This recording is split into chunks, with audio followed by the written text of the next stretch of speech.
And now I am open for some questions.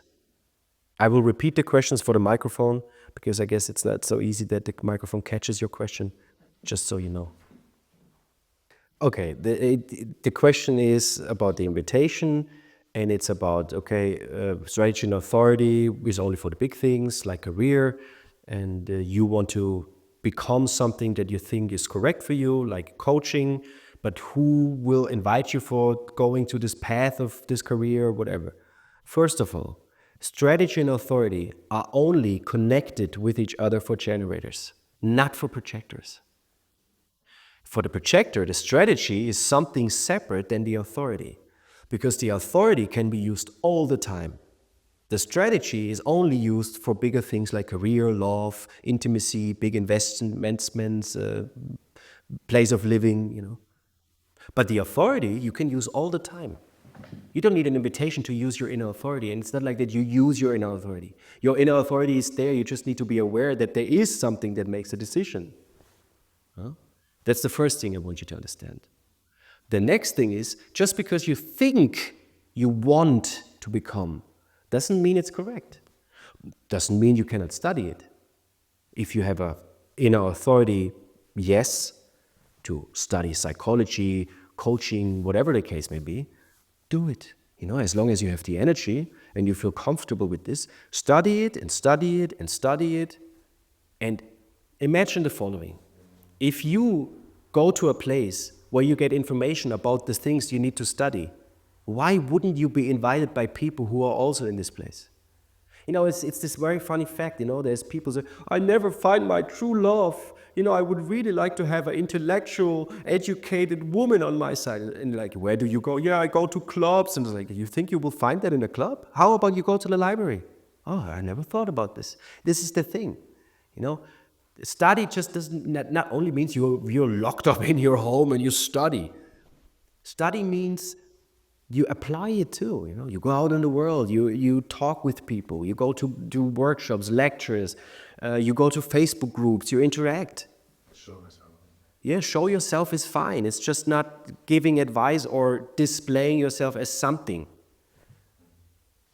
For example, somebody asks a question online, on a forum, on Reddit, on Facebook, and asks specifically, please answer me, everybody's fine, you can answer me, And it's public, that means you're invited, It's publicly, it's an open invitation. And obviously, please take this with a grain of salt. You need to figure out if this is correct or not for you. Because sometimes it is not correct and sometimes it is correct. If you really want to be sure, you can write a comment like, I have an answer, would you like to hear the answer? I tried this already, this works. And then the person like, oh, thank you, yeah, I would really like to hear your answer. I already felt like that you are the person who could answer. It's like, oh, really? Because people are watching you. They see you. The big issue the projector has is this weird sense about themselves, because they cannot see themselves, that nobody sees them. They think nobody sees them. That's why they make like, please see me, and they whine and, and make all of this, I don't know what to call it, but tantrums, and they don't need to. If you're still and you sit somewhere and you study your things, you will see that magically people will pop up and will come to you. But you need to shut up. You need to be really focused on your thing. You take your book and you go to a cafe and you read it. You will see how many people will suddenly ask, what is this book? It looks interesting. Can I had many times where people wanted a reading from me and they had no idea that I actually do human design. Obviously, they did not say, I want a reading of you. But they said like, you look very interesting. I think you are somebody who can make this and this. Like, oh, really? This is what you see? Interesting, huh? So this is really about trusting and having faith and not trying to convince yourself to become something that you think you need to be, because you're already what is necessary to have a good life. It's already there. It's already there. It's not something you become. It's not like that you become a projector. You are a projector that is shut down beneath all the conditioning. It's about not doing more and more and more, because this will just put layers and layers and layers again. It's about getting rid of the layers by waiting and being you in that moment, accepting who you are. And showing yourself, displaying yourself in the world, this is really a double-edged sword. It can work, but it can also create bitterness. Because easily we fall into this trap of just, because the post worked yesterday, I will do it again. And then suddenly it's not correct anymore. My advice is, if you're really connected to your body, experiment with this. Sometimes I really have a clear yes, bodily yes, an easy flowing yes of posting something. And then I also see the feedback in the reality that it has likes and comments and people write me, wow, that was inspiring. But I also have the experience where I don't feel this bodily thing, but I want to post it because I think it's good, and then there's nothing, and then I get bitter. So this is experimenting. This is for you to figure out how it works for you. But in the essence, it's not about that you need to run around, show yourself, and do advertising. Not really, no. It's not necessary. I had no idea that you would pop up today, It just was there. I just came here. My mind was yesterday, but I was invited, and I'm here, and I love to teach this. So at the end of the day, I don't bother who is there, who is not there. It's just my mind who doesn't like it. My mind wants more people because I want to reach more people and all of this shit. But for my body, it's fine. My body doesn't care. My body didn't care the last 4 times neither, where there was just 1 or 2 people. It's fine. Because people want to watch it online. Hello, or Does this answer your question? Yes. Patricia asks, does it mean we can't have our second chakra balanced? How to solve this indefinition? Okay, obviously, Patricia, I think you don't have the basic knowledge of human design yet, but it's no problem. That's why we are here. That's why we do Lab 64. We don't call them chakras because it has nothing to do with the chakra system on its own. Human design is a synthesis that borrows old ancient sciences like chakra system of the 7th century Hindu Brahmin philosophies and synthesizes it with other ancient systems and modern biology and stuff into this bodygraph that you can see on the side here. So the second chakra, I guess what you mean the sacral center, and the sacral center is always undefined, yes. We don't need to balance anything here in the sense of when we are correct. When we are incorrect, when we live a life that is not a life of a projector, we obviously, when we would go to somebody who measures chakras or whatever you would call it, they will find an imbalance here. But even then, on what, you need to think about this. What is the generalized measurement scale of what is a good second chakra and what is a bad second chakra? Because the point or the data set of good is usually coming from generators. You can never use this for a projector. And I had this experience. I'm a third line, for those people who know what that means. So I trial and error a lot in my life. So I did a lot of different massage things and healing things, all of this woo-woo stuff, because it's interesting to see what happens. And most of the things didn't work for me because I am not like 70% of humanity. It doesn't apply to me because I am, in the most sense, not like most of the people. And then I had this massage therapists or healers that were totally overwhelmed and confused, and I sensed this, obviously, because they don't know how to treat a projector, because it's different. And 90% of their clients is either manifestors or generators. You see? So to answer the question,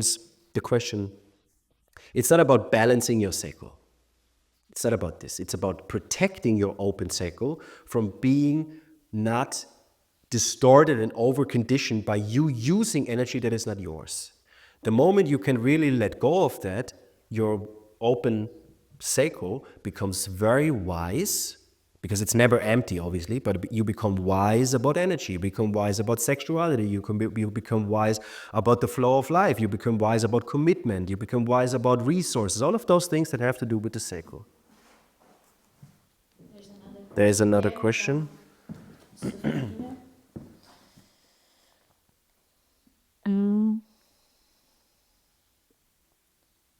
Sophia says that she's interested in it's in Portuguese, in practices of deconditioning. Yeah, deconditioning is, it's a funny thing, you know, because deconditioning is such a sneaky word, because actually what you do is you recondition. You know, it's not like that you get rid of conditioning, because what you do with this, because it's information that you take in and your mind uses it too, actually, you condition again. You condition yourself with something else. Because everything in life is, everything you hear, everything you see, everything you smell, everything is conditioning you. You know, if you had a mother that always made apple pie, you will be conditioned that apple pie gives you a feeling of safety. I mean, your mother was a good person, obviously, but you know, it gives you a feeling of safety when you smell it. But it doesn't have to be that the person who baked the apple pie will invite you and you can feel safe there. Everything is conditioning us. Huh? So deconditioning, obviously, it can help to have groups that meet each other every now and then to talk about this, to have people that understand you, that also are into human design, that share experiences, that you can interact with people. This helps a lot in the deconditioning process.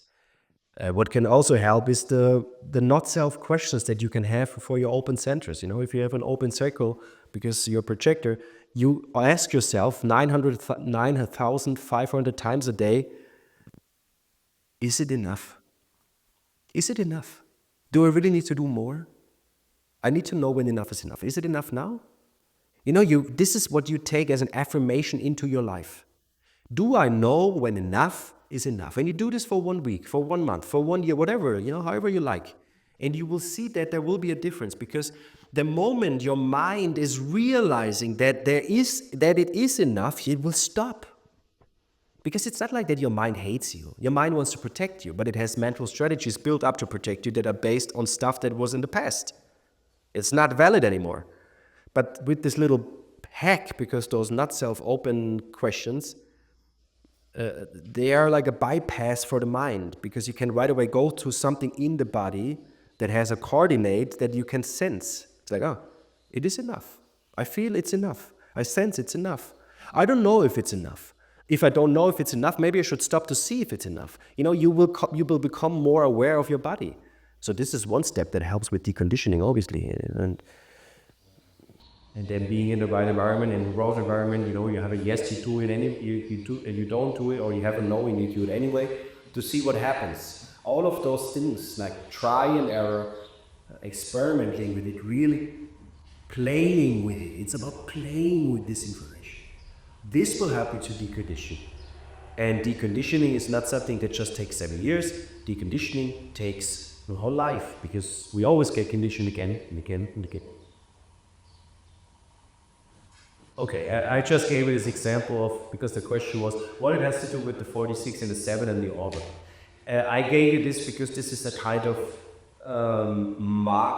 macro perspective of the aura. This has nothing to do with personal. This is just an informational level of this. It's like, because I know somebody's like, where does this aura come from? Why does a generator have an overdeveloping aura? Who made this up? Is it made up, or is it logical? Is it somewhere in the chart? Because for me this was important, because human design claims to be a science, but actually, it's not a science. It's maybe a subjective, experiential, wannabe science, but it's not a science in the sense of our understanding of science, because it's not validatable for everybody. It's not like that we can validate it like light goes through a prism and colors come out. It's not like that. So, anyway, this thing I just presented because for me it was interesting, and I guess for some people it will be interesting to see where actually the keynotes focus have sort of come from. So 46 is a gate that in groups is stabilizing aura. It's stabilizing the aura by sucking it in. So that's why it's absorbing. And it's also the gate of the body. So it's really, the body is here and it needs to absorb. Our skill, everything absorbs. And gate 7 is a gate of leading. It's logical. It has to do with being the power behind the throne. And so that makes sense, because focus is a word that is connected to the